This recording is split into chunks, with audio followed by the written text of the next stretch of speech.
So, plugin company Black Salt Audio have just released their new drum gate and de-bleeding plugin, and it's called. This plugin promises to be a bit of a game changer as far as mixing drums is concerned. I've had a quick play with it and it is very impressive. I'm not going to go into comparisons between other plugins. We're just going to focus on what this bad boy can do. So let's get right into it. Okay, so here in front of me, I have a drum tracking session from a band called Drenched that I recorded last year. It was for their album that they've just released about a month ago. So what you're about to hear is basically the drums live off the floor. There's no mixing, there's no other instruments. We're just focusing on the drums today.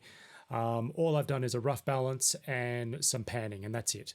So here's how the drums sounded off the floor.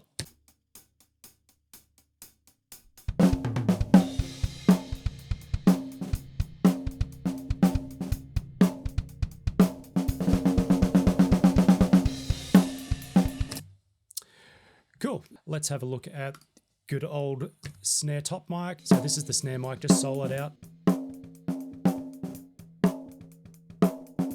So as you can tell, there's a lot of cymbal bleed there. The kick's coming through.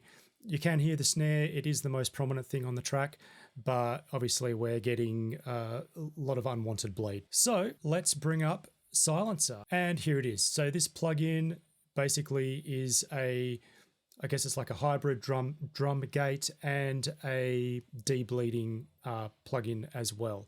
So the idea is to take out as much of the cymbal bleed and other bleed from other instruments in the track and just try to isolate the drum kit piece as it is. In this case, we're looking at the snare top mic. When the plugin loads up, you get this window. I've made a couple of tweaks just to try and save time, but I'll give you a quick run through. Up the top here, we have our different algorithms for what the plugin is trying to listen to. Over this side here, we've got a threshold control, and this basically tells the plugin at what level it needs to listen to and start to process signal. And down the bottom here, we have a few very simple to use knobs. The first one is our reduction one. What that does is basically decides how much you're turning all of the background noise down. So we'll demonstrate that in a moment. The de-bleed knob, this one here is basically trying to take out as much of the bleed as possible. And then our final knob over here is our length knob. And basically this is trying to preserve as much of the sustain of the drum kit piece as possible. Down here we have a little button called Ghost, and this is a cool little feature to try to preserve ghost notes, and we'll demonstrate that a bit later. And we also have a sidechain button as well, which is super handy, and we'll also demonstrate that. So let's just have a quick listen to this snare top channel with the silencer engaged.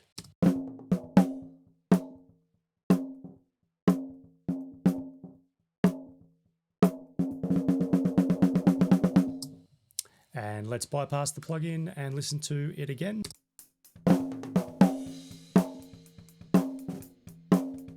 And we'll bring the plugin back in.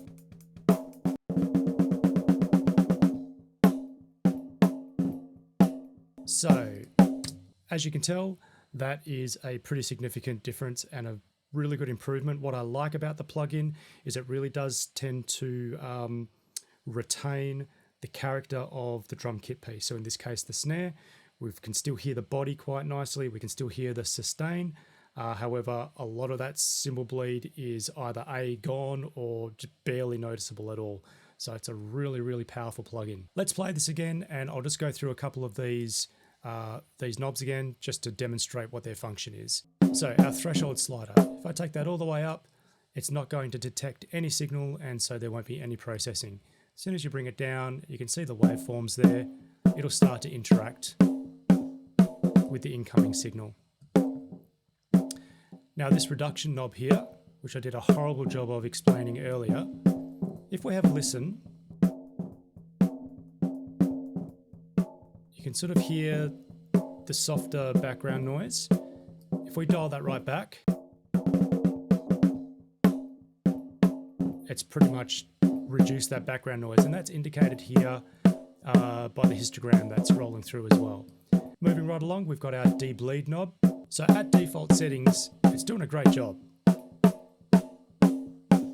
Like you can just hear a little bit of that cymbal creeping in the background there. So if we crank that up a little bit, like virtually gone. What is happening though is we are losing a little bit of top end, but that's okay because, you know, we haven't EQ'd this snare yet. And what this does is gives us more scope to increase the top end of the snare without bringing in the nasty bleed that we're just eliminating now. And over onto our final knob here, this is the length knob. If we drag this all the way back, it's just chopping the tail off. This is default settings. It's got a pretty nice sustain, but let's lengthen that out a little bit.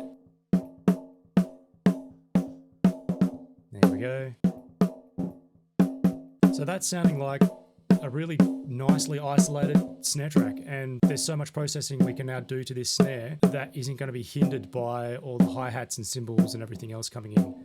Really, really great plugin. We'll bypass again. Lots of cymbals in this section. Beautiful, yep. Great job. It's a really good plugin. Really, really happy with it. They've done a great job.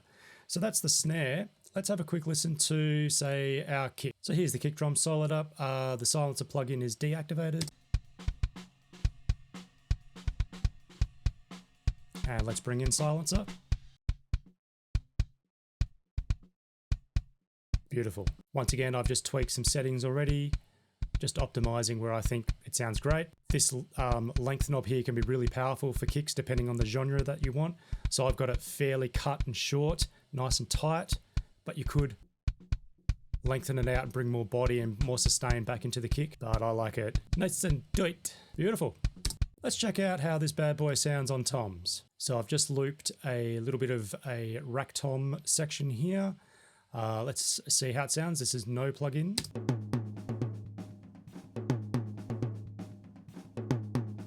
Now let's bring in the plugin. Plugin bypassed. And straight away, great job. Let's have a listen to the floor tom. This is with the plugin bypassed.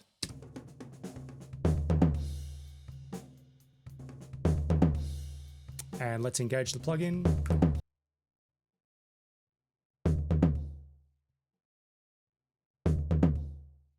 So that's a really solid job. So let's have a look at the power of this plugin now once we start adding further processing.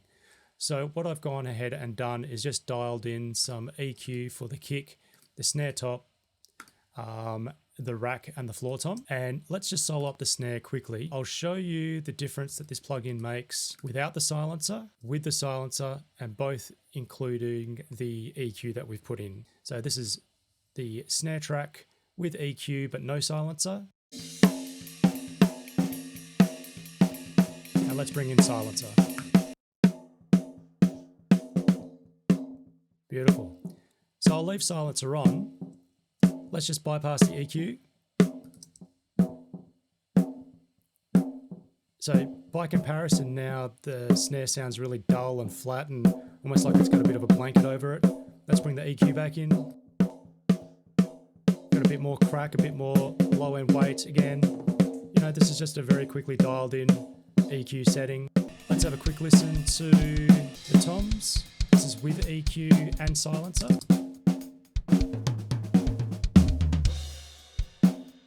That sounds great. Let's take the EQ out. Sounds a bit papery. Let's bring our EQ back in.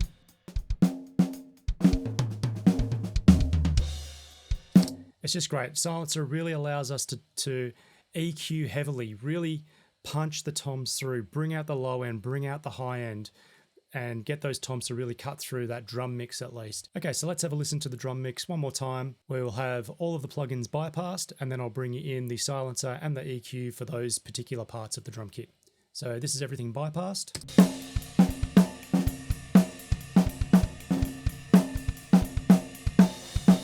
Let's bring everything in.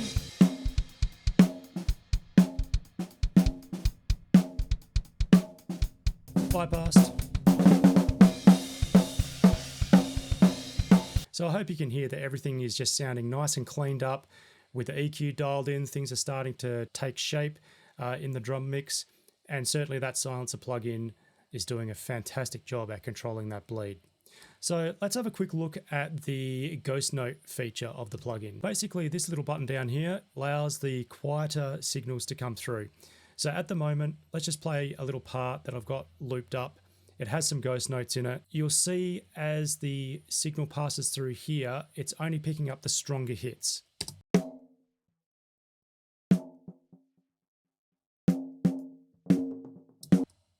So there's our strong hits there. Here's our ghost notes under here. It's not being detected. So let's have a listen now to clicking this ghost note button, and we'll see what happens to the plugin.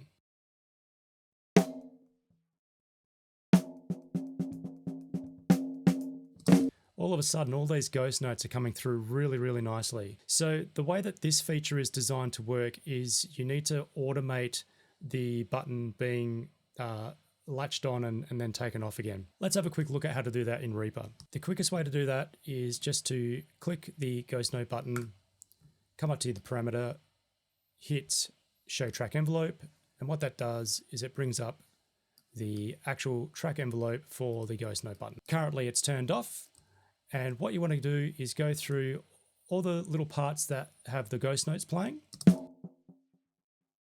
and we want to automate those on. So the plugin will automatically turn the ghost note button on and then back off again.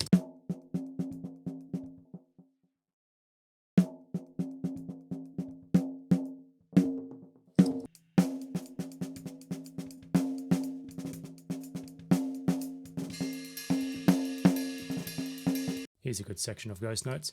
So let's turn the silencer plugin off just so you can hear where the ghost notes are. You'll hear all the bleed coming back in.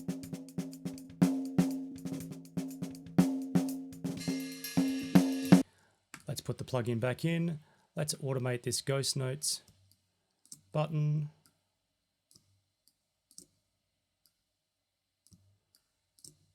So while it is a cool feature, it is a little bit tedious, but it's less tedious than a lot of the other manual methods for having ghost notes pop through. So I've just dialed in a very quick section of ghost notes. Let's have a listen, see what it sounds like.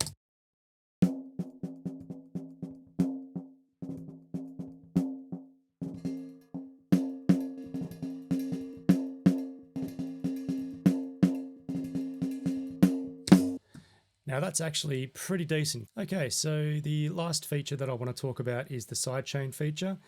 Sidechain feature basically enables the plugin to listen to a source on a different track and still apply the same great sounding gate, but using that secondary track as its trigger. In this case, what I've done is I've created what's called a key spike track from the main snare track. And what's going to happen is we've got our key spike, which you can see these tiny little audio blips, to trigger the silencer plugin, which you can see happening here. I've already got it all routed, ready to go. And it's still affecting the snare top track, but it's using the key spike track to trigger the gate rather than the snare track. And what that does is it really dials in very short signals for the plugin to listen to, but then give it the effect on the actual track itself. So let's have a listen to what that sounds like.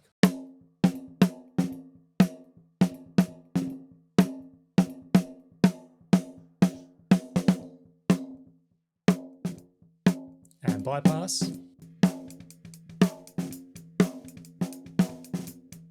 And bring it back in.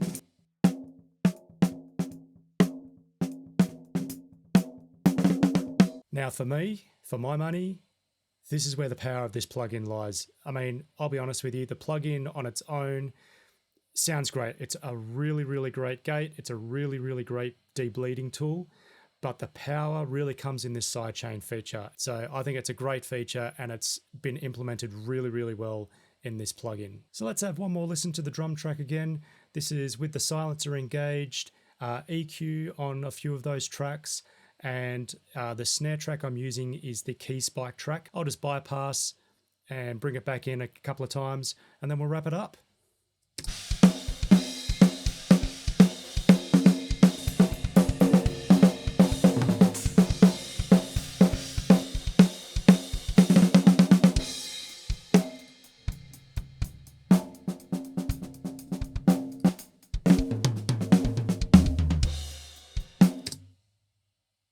So there you have it, guys.